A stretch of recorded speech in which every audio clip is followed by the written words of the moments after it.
Recibimos, le damos la mano y lo invitamos a caminar juntos dentro del pasadizo a Gonzalo Semilla, economista jefe del CREVA, el Centro Regional de Estudios Económicos de Bahía Blanca. Buenas tardes, Gonzalo. ¿Qué tal? Buenas tardes, ¿cómo te va? Bien. Queríamos hablar con vos en medio de esta pandemia, en medio de esta cuarentena, con esta realidad económica por la cual transitamos todos, bien digo, en primera instancia sobre las canastas, ¿no? La básica alimentaria Sí. y la total. Bien, bueno, te cuento. Las canastas, nosotros publicamos hace un par de días atrás lo que fueron las canastas básicas de consumo para Bahía Blanca del mes de septiembre. Sí. ¿Qué refleja las canastas básicas? Dos indicadores muy importantes. Canasta básica alimentaria y canasta básica total. Y la forma en que lo publicamos es cuántos ingresos necesita una familia que está constituida por padre, madre y dos hijos pequeños. Estás hablando de la canasta básica alimentaria, ¿no? Es para la familia Sí, tipo, digamos. Claro, en este caso, canasta básica alimentaria necesita casi 21.000 pesos por mes para superar el umbral de indigencia, es decir, para que la familia no sea indigente.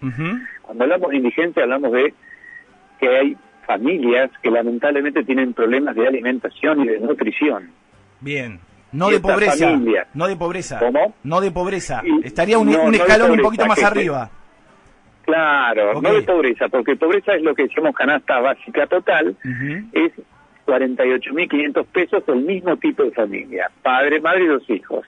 Para no ser pobre tiene que tener un ingreso, debería tener un ingreso superior a los 48.500 pesos.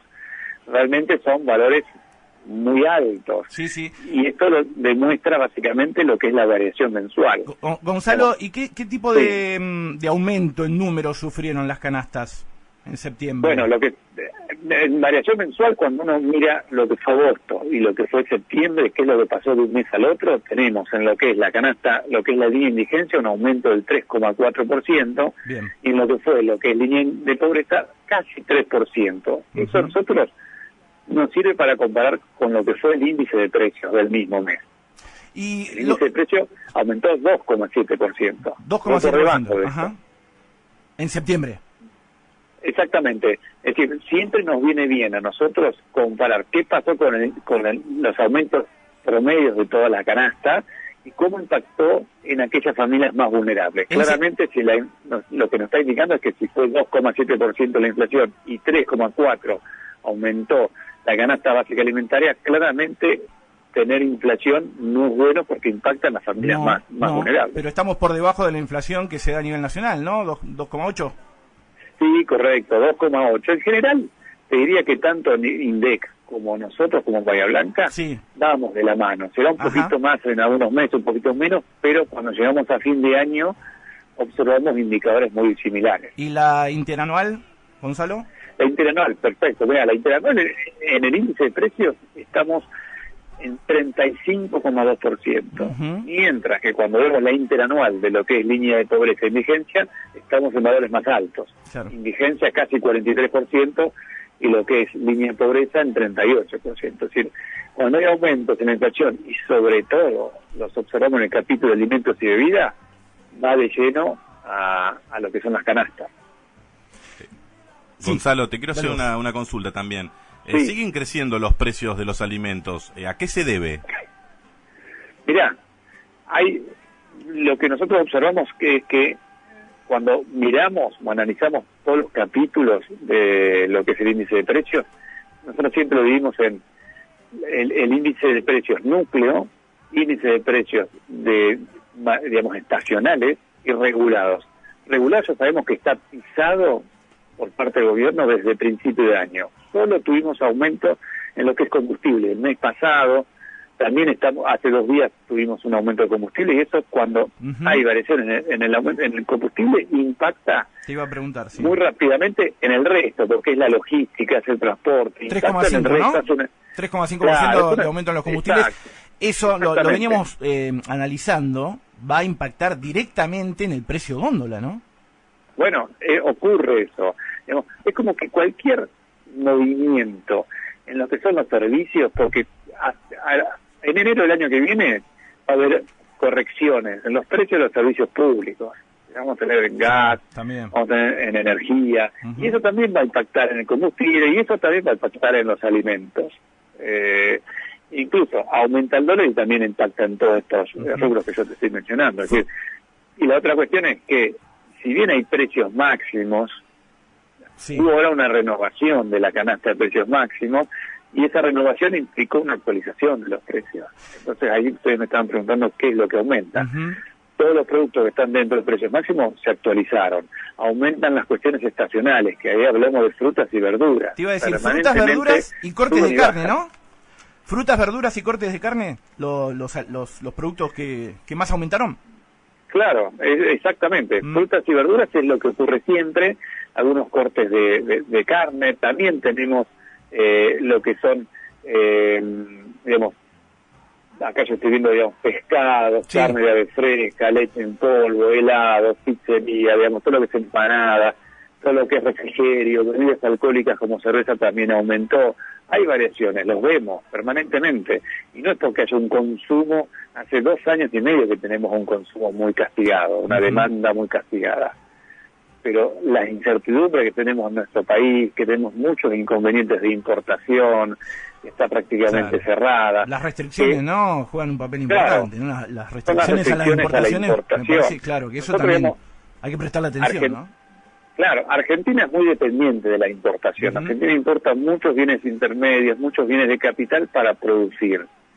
Y esto está cerrado prácticamente. Está cerrado también porque tenemos un control muy exhaustivo en el valor del dólar. Digamos, el gobierno está muy preocupado porque el valor del dólar no se modifique, pero también porque tiene muy escasas reservas. No tenemos dólares y nosotros dependemos de la generación de dólares, de riqueza a través de nuestras exportaciones.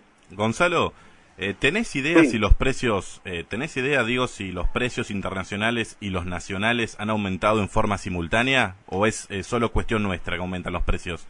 No, yo diría que encontrar una inflación interanual del 35% fuera de Argentina no es común.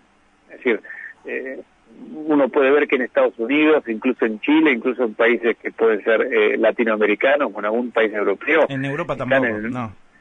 Por eso, están en el 1 o 2%. Sí, es decir, nosotros, ahora que tenemos una inflación del 2,7% en Bahía Blanca en septiembre, es superior a cualquier país europeo. Y cuando hemos tenido el año pasado, en agosto del año pasado y en septiembre, tuvimos 6%. En un solo mes. Podés juntar a 5, 6 o 10 países y no llegan a 6% en el año, y nosotros tenemos un mes. Claro. Es decir, esto pasa acá. Pasará en algún otro país también complejo, país emergente, pero esto que pasa en Argentina, hace 70 años que tenemos problemas para poder manejar los precios de nuestra economía. Y a tu parecer, ¿quiénes son los culpables de los aumentos? A ver, yo siempre... es difícil dar una opinión en este sentido sin lastimar a alguien, pero está claro que cuando el gobierno no emite señales de confianza, también se le reclama mucho tener un plan, aunque sea un plan. Es verdad que los gobiernos, cada vez que presentan un plan, después cuando analizamos lo planificado con lo ocurrido, no encontramos ninguna similitud. Claro, si no hay confianza, no hay credibilidad, digamos, bueno, no hay inversión, es un gran problema. A ver, a lo que yo quería ir es, cada vez que el gobierno presenta un presupuesto y que es aprobado por el Congreso, después no se cumple. Porque si uno analiza los últimos 10 años, prácticamente si uno decía, bueno, el tipo de cambio va a ser tal, nunca ocurrió. Si la inflación iba a ser del 20, fue del 30. Es decir, muy pocas veces el plan aprobado por el Congreso de la Nación Argentina después se lleva a cabo efectivamente. Sí, no se ha cumplido. Y hoy estamos pidiendo un plan desesperadamente porque no tenemos un eje, no tenemos un horizonte. Y el gobierno que dice, yo no quiero presentar un plan y después no es creíble. Pero entonces, ¿qué hacemos? Estás ajustado, discúlpame Gonzalo, estás ajustado también a que estás en pandemia, ¿no? O sea, bueno, creo que es muy... la variable es muy amplia, claro. Ese es un argumento, un fundamento, ¿no? Que pueden esgrimir, digamos, quienes tienen que presentar el plan, pero me parece que no hay que soslayarlo, ¿no? No nos tenemos que olvidar que veníamos de 2 años de recesivo muy fuerte, caída del salario real, desempleo, pobreza, e irrumpe la pandemia. La pandemia no nos pegó solo a los argentinos, a todo el mundo. En algunos más complejos que otros, pero nosotros nos agarró con un sistema financiero complejo, con un préstamo al Fondo Monetario, el más inédito del mundo y más grande que hemos asumido nosotros los argentinos, y como entraron casi 50.000 millones de dólares, se fueron en un año. Y ahora los debemos, y no tenemos cómo pagarlo. Entonces tenemos muchas complejidades. Nos agarró con una salud pública muy debilitada, la erupción de la pandemia.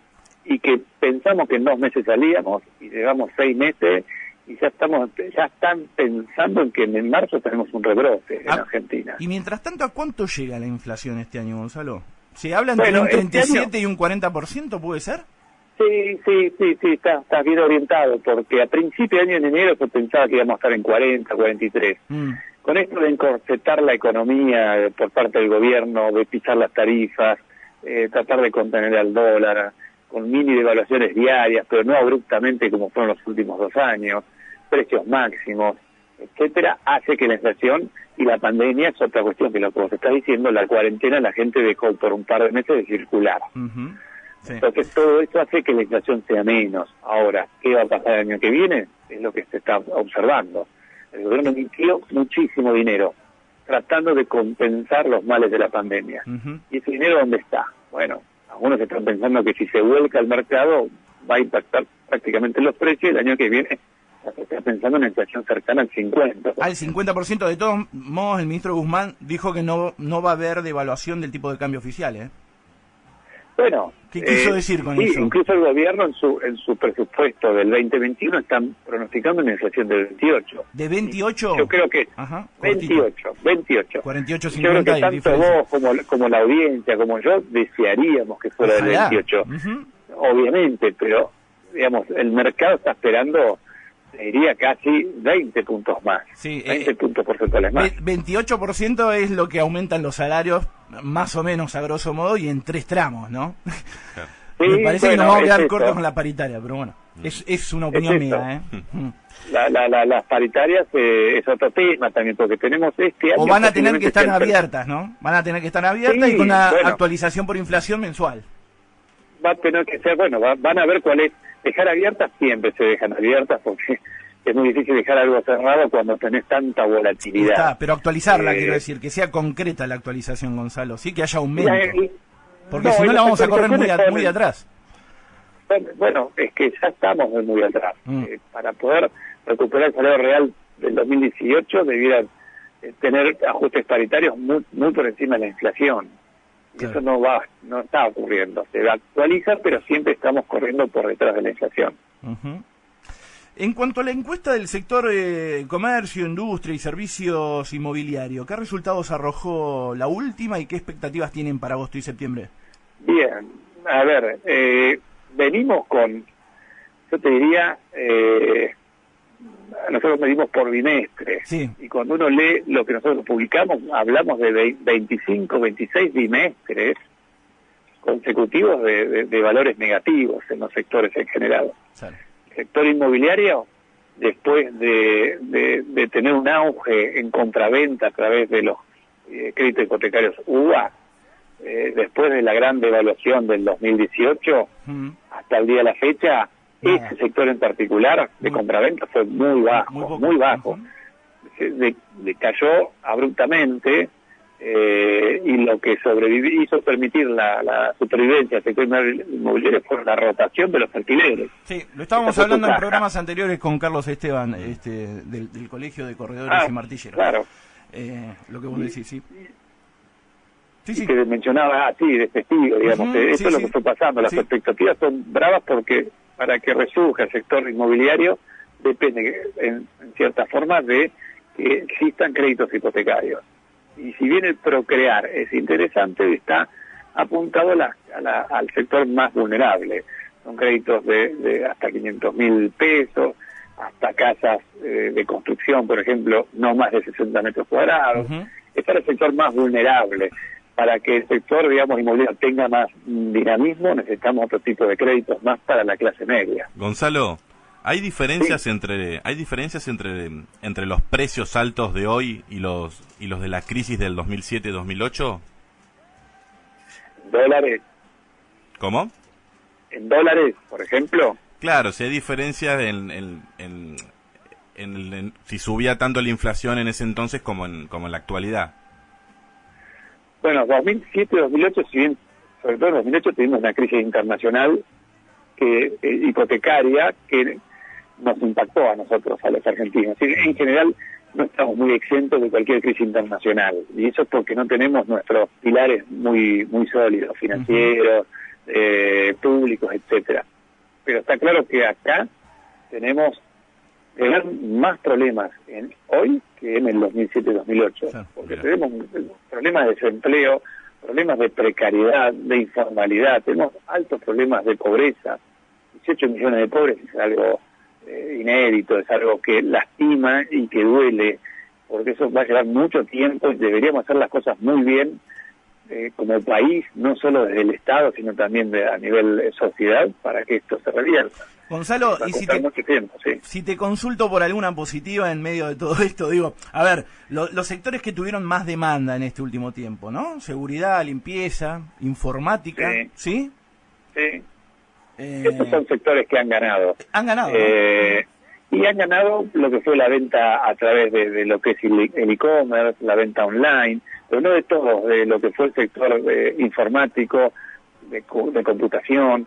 Ha sido un sector. Es verdad que ahora, hace un mes posiblemente, desde hace un mes atrás, las familias que estamos con problemas de circulación por el virus que anda circulando por todos lados, como que empezamos a mirar qué cosas, a mantener nuestras casas. Y eso ha dinamizado el sector un poco de la construcción, no a nivel de edificios, sino a nivel más de mantenimiento de las casas. Ha mejorado un poco el salario de la mano de obra.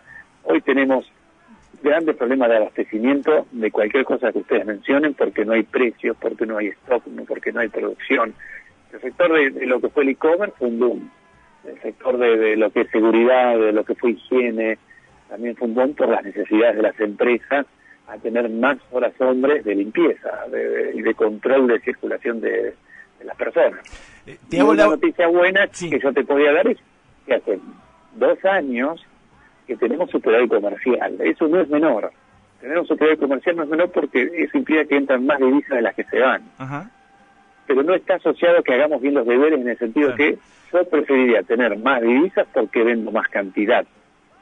Pero esto ¿por qué ocurre? Porque la importación cayó a niveles mínimos, entonces hace que tengamos un superávit comercial. ¿Es buena noticia? Sí.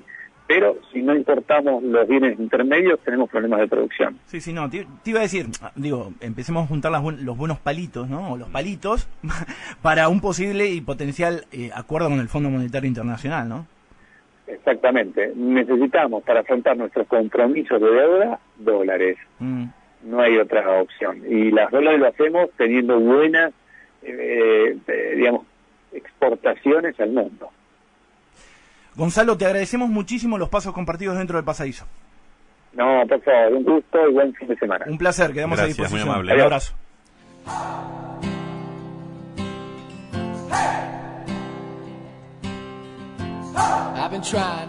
Dialogábamos con Gonzalo Semilla, economista jefe del CREVA, ¿sí? El Centro Regional de Estudios Económicos de Bahía Blanca.